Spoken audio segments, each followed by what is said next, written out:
as I come greater and greater into these pieces that are, the same as ourselves, so I experience the emptiness of my being. I come into ways of articulation that are able to tell people what's happening with themselves, in a big manner. And so that's really cool to me. And the channel just, gets going, all on its own, all day, every day. And so, yeah, if we start early in the morning, we have enough battery. We can probably put out a lot of channels, a lot of good teachings, a lot of good showings of different things. And that's super exciting to me, I'd really like to put out things that were good and worthy of being seen, in a way that was a great benefit to other beings. Yeah,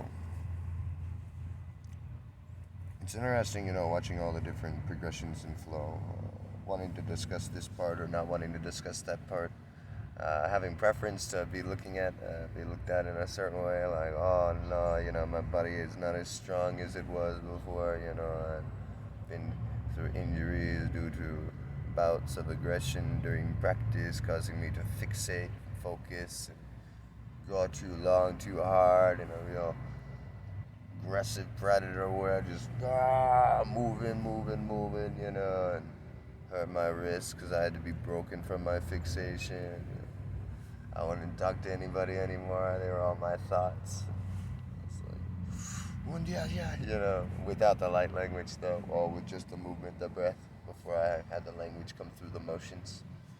Does the language come through the motions, Uh, I had this amazing experience. I tell you about it.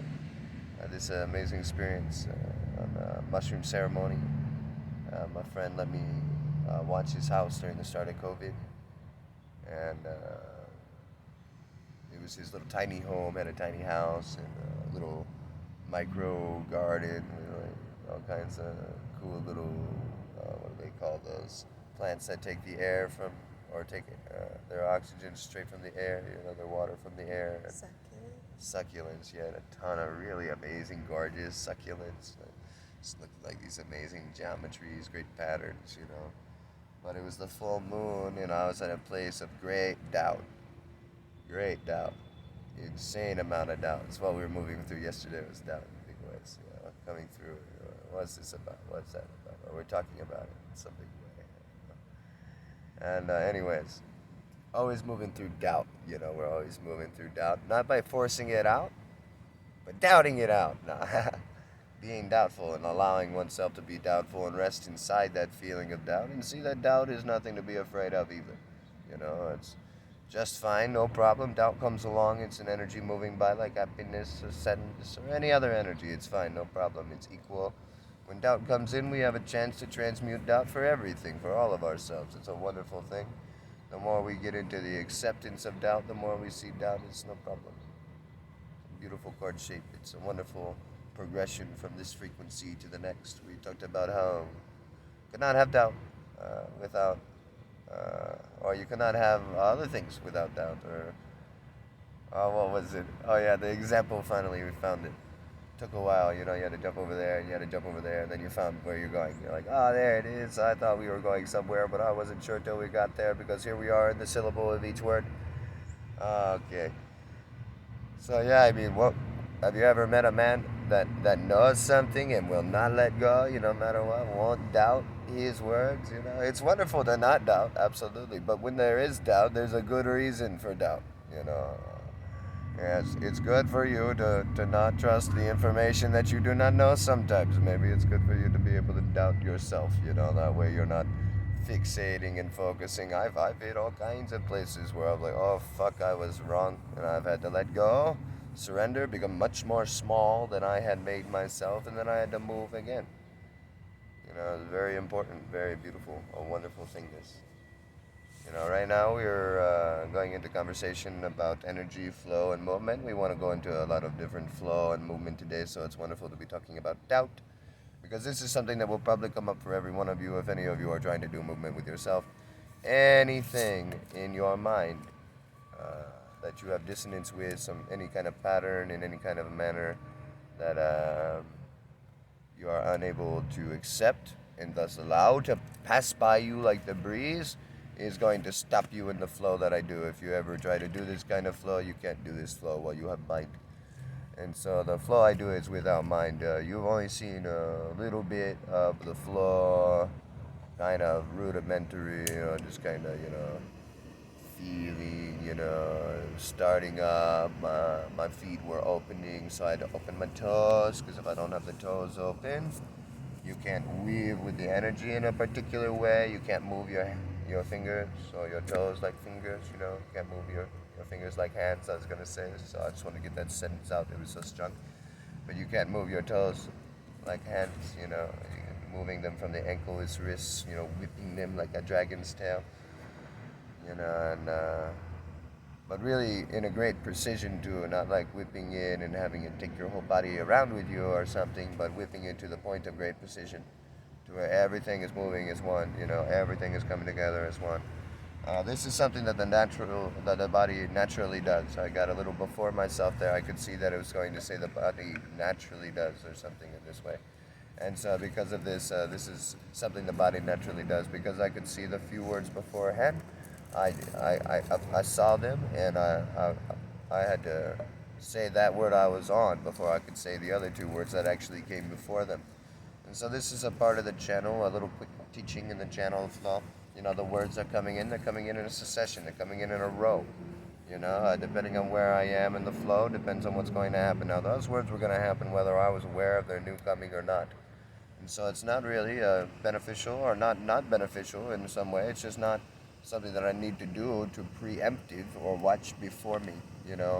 Yeah, maybe I know what's happening before me, but when I do look before me while I'm still here now, if I look in that way, then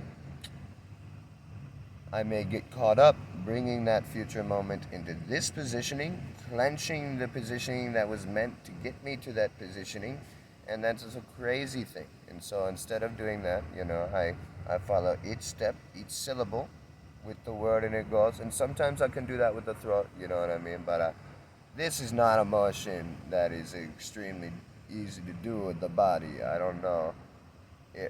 Probably people are doing this now, but for me, I opened my flow very quickly, very easily, very effortlessly, very strongly. It was me just letting go more and more and more. They would tell people to not do this. They would tell people to come into some form of control, because eventually, actually, you do need to do this. So it was really wonderful that I was already so centered and balanced. I'm a Taurus. I don't know if that has to do with anything, but I was always very sturdy in myself. I had a ridiculous amount of self-control when I was in the few fights I was in when I was a child. There was always a punch that was the ending punch, and that was before anybody was doing seriously anything at all. We were small children anyway. But there was always a time when I knew to stop. So in the greatest amount of vigor in my flow, somebody could imagine, like a lion, attacking a gazelle. I like to think of this image, the lion in its full charge. How gorgeous is it when you finally, you see it charging, it's running, and then you see it charge just before it's about to get it. All of its muscles ripple and erupt.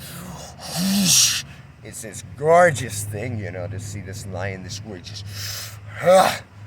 And so as a human, we kind of have like this ability right there in the fight, to feel this hugeness, and right there in the sex, the orgasm, all of these different ways to bring out your warrior spirit, your animal nature, your full primal energy. And it's a beautiful thing, amazing thing. And so something happened just a second ago. It caused me to cut off guard. I saw somebody waving at somebody. It made me think of this lady that told us we had to be out of here by today, or she'd tell us to leave, or the cops would. And so that's what I was just wondering, if it had to do with that or not. It did. Oh, okay, cool. But anyways, is she still there? What's happening? She's gone into her van. Oh, okay. I was like, because you kept looking like maybe we have to do something with her.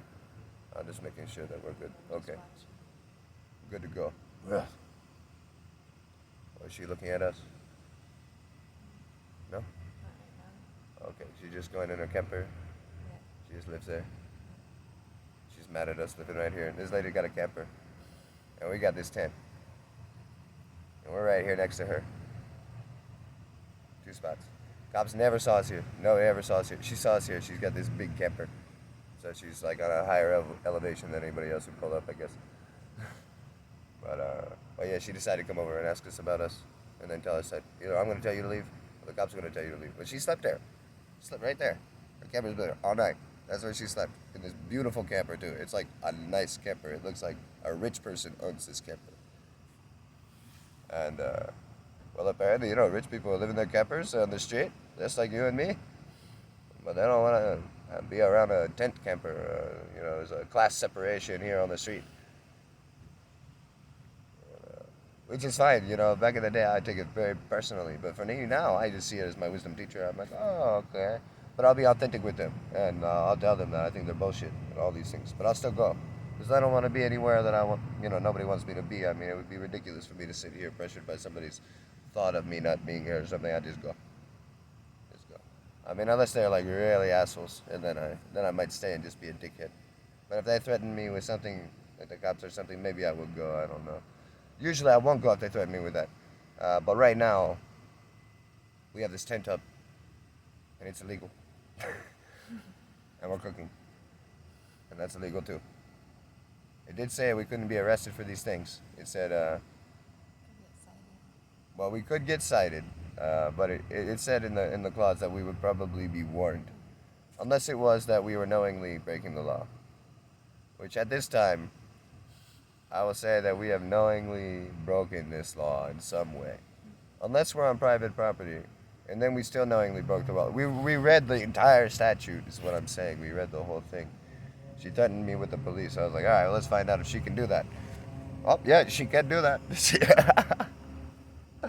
It's a tough world out here, You channel, you walk around, you do all kinds of things. You're trying to put teachings out on the video, and while that's happening, she's telling you, hey, you better get out of here, I'll call the cops on you. It's like, oh, I'm doing a channel of the universe. I don't know, for all the consciousness. We're just trying to bring people in the effortless state of understanding equanimity in a very effortless fashion. We're trying to upgrade the acceleration of liberation for all of the planet, But, it's okay, not a big deal. I understand. We got to get going.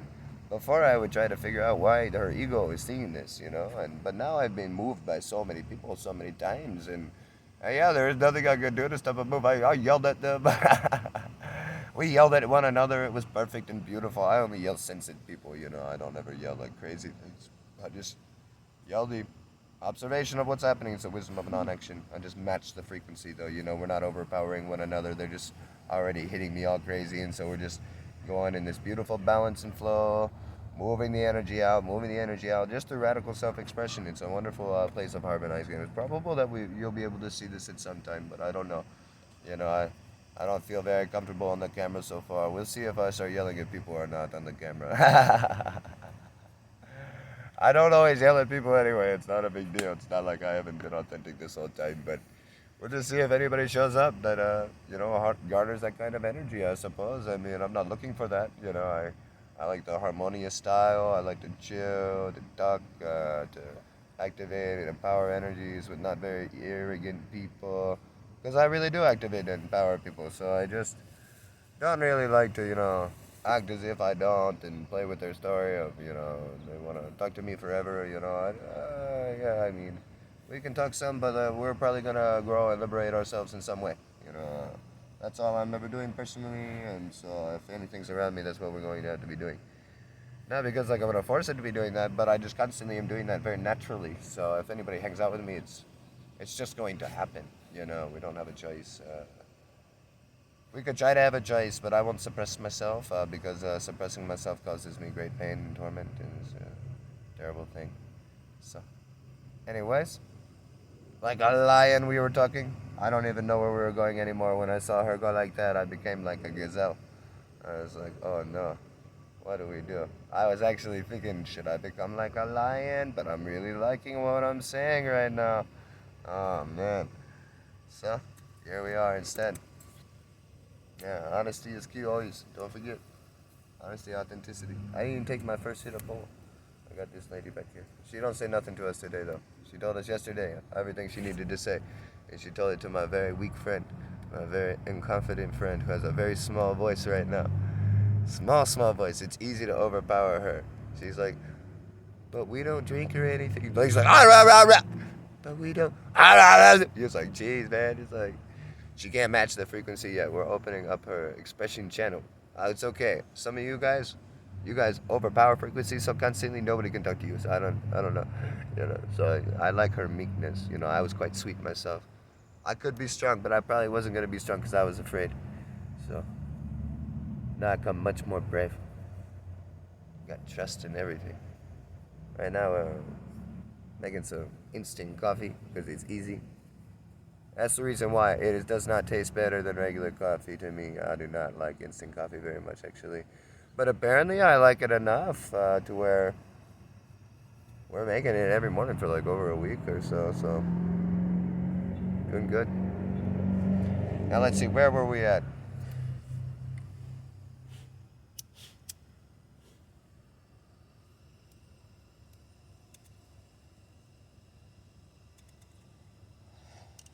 Now, I wanted to say that I'm not in promotion of marijuana, but I sure do love to smoke it. But I'm not in motion of it either. I just don't have any kind of control to you or what you do. You do whatever it is you wish to do. This is something I wish to do at this moment, so that's what I'm doing. It feels good to me. It allows me to sync with other frequencies in a way I see to be of harmony, because I'm a quite large frequency, and so for me to not do this, it makes it feel like to me I won't be able to hang out with anybody in a way that allows me to bring them empowerment and teachings in the manner that we've been moving previously and for the entirety, really. I had stopped smoking for a while, and I guess that was cool. It wasn't until I finally started smoking again, starting to listen to music again, and got away from people again, and had LSD ceremony again, and started playing my flute again and my guitar again, and again, not giving shit about what other people were doing and thinking. I was just like in a crazy state of radical depression by the time I finally welcomed LSD ceremony back into my life. Medicine ceremony, marijuana, tobacco, these things that were no issue for me on the path. And also GMO foods, yeah. Living within my means. I'm a poor yogi. I don't do anything for money. I don't. What am I going to do? I gotta eat. People gotta eat food. And you guys don't give a lot of stuff. There's the Maui flow, Maui was tough. Maui was tough. A lot of spiritual ego. These people, for the whole time, made me feel like I was a piece of shit the whole time. I come over here to the mainland, and I meet people that treat me like gold. It's amazing. These amazing, phenomenal people that want to grow. It's hard to see. So mirrors are fun. Finally, I got free, but I was in all kinds of spiritual ego mentality, service mentality, slavery mentality. Just always doing all of these things, and finally I was able to come back into myself. It's like, oh yes, sir. Oh, your wisdom. Oh yeah, your truth. Okay. Oh yeah. Oh, your diet. Oh, this thing. Oh, false as fuck, fake as shit. Oh my goodness. Oh yeah. Oh, of course, yeah. Let me honor your fakeness. Oh, let me honor your dissonance. Oh, let me honor your duality. Oh yeah. Let me honor this. Oh, this is the thing that's causing suffering to all beings everywhere, without one exception. So let me just honor this for you, because you wish to continue hurting everything that is ourself, because you want to live in your ignorance, because you're too scared to grow. You have no compassion in you to love yourself or anyone else. So you stick in your Goldilocks zone, in your sustainable community, in your whatever type reality, and you don't ever do anything that helps anybody but you and what you want and what you desire. You don't ever move away from that. You have such a preference that you have created duality. You have created impurity in the world through your belief in purity. You have decided to put up walls and borders and boundaries all over the planet, all over the world, all over consciousness within yourself and around me. And you want me to appear as this projection of consciousness, and you want me to sit there and be with you in your misery and your fakeness. You want to lie in my face and have me say, yeah, of course, light in my face. Ha ha ha. We'll lie together. We're going to be fake with one another. But it turns out I know you're lying to my face. I can see when you're looking at me with dissonance. I can see whatever else is going on. I'm not going to sit there and be around these things. There's no reason for me to not be able to explain these things when I feel the really distinct natures of these emotions and these feelings. I can feel the specific chord progression and which angle in which it's bringing its reflection. I can feel the very tiniest of geometries in the way in which they're arranging before me, and I have no idea why for so long I acted as if I could not, for anybody's benefit. And I don't know. Maybe I'm wrong or maybe I'm right. It doesn't matter. I can just be myself all the night.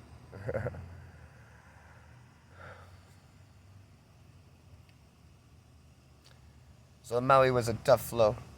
And then being here in this morning in this arroyo, sitting here in this place, kind of feeling the same thing. The spiritual community is, who rejects us most. There's people that are not extremely spiritual, but they are pretty beautiful to us. You know, uh, but I would say they have themselves a natural spirituality, an understanding on reality, a less judgmental mentality, And so, yeah, I don't know.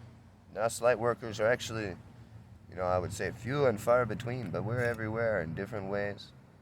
Yeah, Ray is the first person I met that's like her, you know, so wise, so big.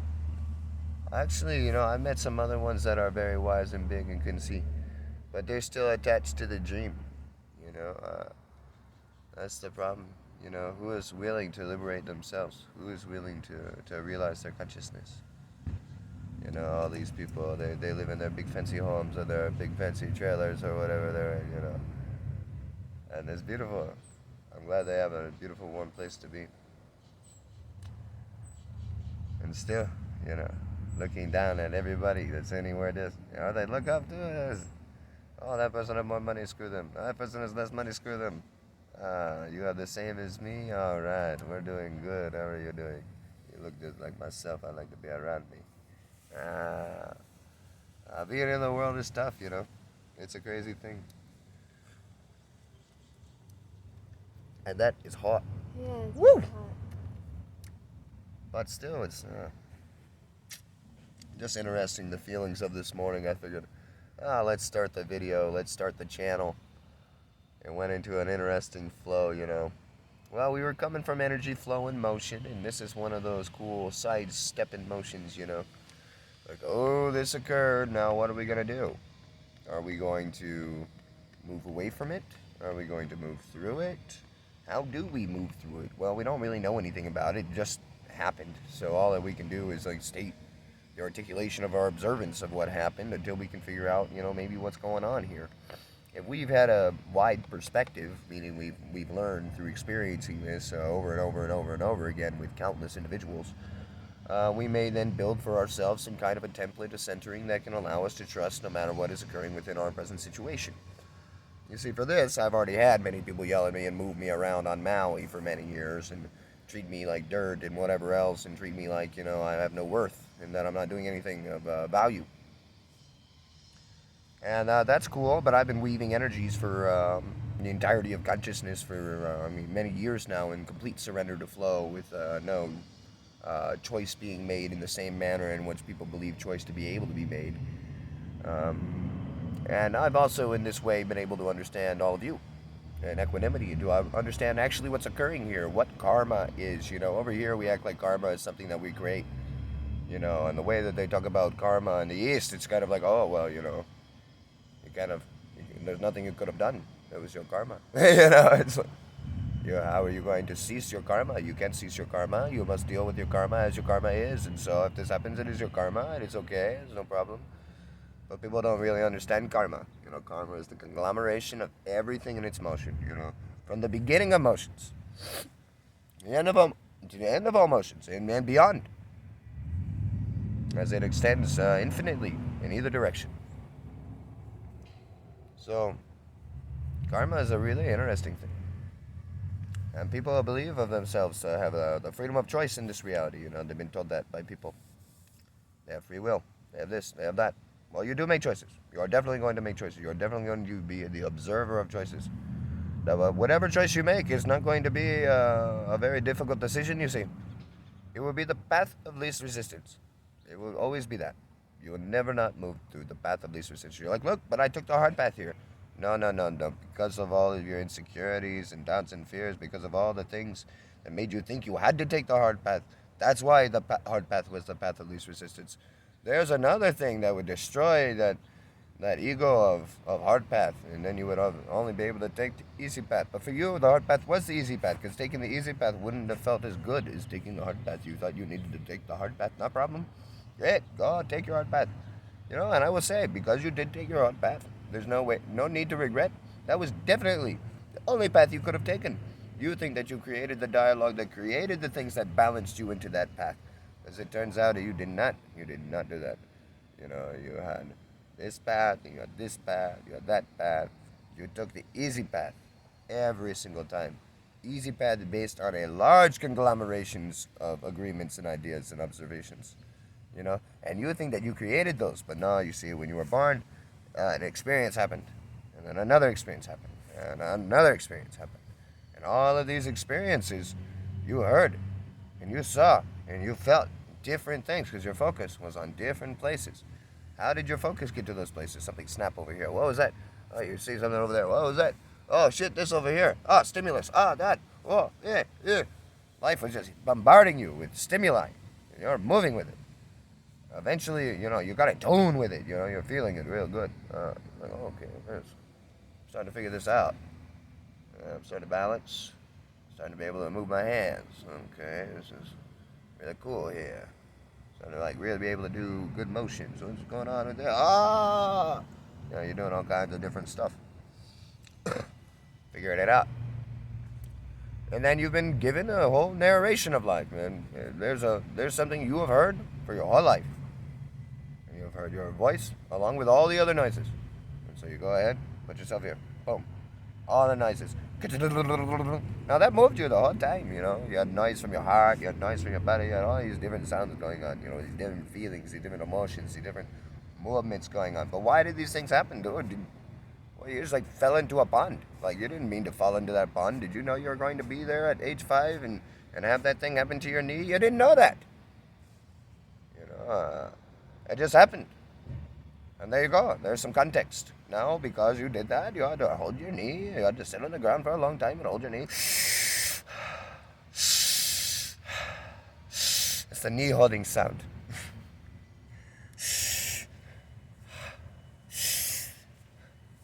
I really knew it was commonly true when I saw it on Family Guy too. Yeah, much younger, much long time ago. Anyways, so you could not have stopped that. You could not have made that happen. You know, there's no way that you could have done that to yourself. You know, and maybe there is a way, but you can be honest with me and say that it's probable that your 5-year-old self didn't make that happen to itself from a way of like omniscient consciousness. You know, that'd be crazy, right? I mean, but also, if you're an understanding of non-duality, then you'll go, hey, I'm going to throw that in your face, Mr. Ryan Harris. And I'll be like, oh, shoot, I'm very sorry, excuse me. You're right, you know, there is a you that has orchestrated this entire event. There's you that you could say is freely choosing. But if you knew that you and the position that you was in, you would maybe think that that you is not freely choosing like that. Just because it's fucking crazy to live everywhere at the same time, you know, to be every single being at the exact same time. But don't worry, there are other layers of focus, but jeez, like that's like the most omniscient I can imagine. That's the one that lives everywhere at the same time, can't move at all, nowhere to go. You gotta tap into one of the smaller squares and be, then you can see some shit. You're like, oh yeah, okay, here I am, I'm Ryan, look at me, I'm looking at this angle. Hey, there's a bird on top of that tree. Whoa, just right on the dead center, right where I was looking. Oh, thank you, bird. I just like when the birds do that. It's the book of life. Sentence in the book of life. Look, here he comes. Oh, man, making his noises and everything. Beautiful bluebird. I don't know if it's not like a bluebird. I know that there are things that are called bluebirds. So if you watch this and you think like the bluebird, it's more like a blue jay. But it's like a blue jay mixed with one of those predator blue jays. The ones that are like the imposter blue jays. You know what I'm talking about? They got the black heads and then the blue bodies, but they look just like blue jays. They live up Mount Shasta. That's where I saw them. This one looks like a mixture between that and a regular blue jay, but smaller than both of them. So I don't know. I hope that helps you with your imagery. You know, it's about impeccability. It's the best way in which I can describe this thing. That was a sentence in the Book of Life, you know, an amazing teaching. The Book of Life is everything that's happening. You know, look at us. We're reading the book right now. And so you come in and you read that damn book. And you read that book accurately from your place in view. Now, maybe you're very skewed, but your place in view brought you to be so skewed. So you could say, oh, it's my fucking karma. You don't have to even blame yourself anymore. Like, oh, I've been dealt a bad hand.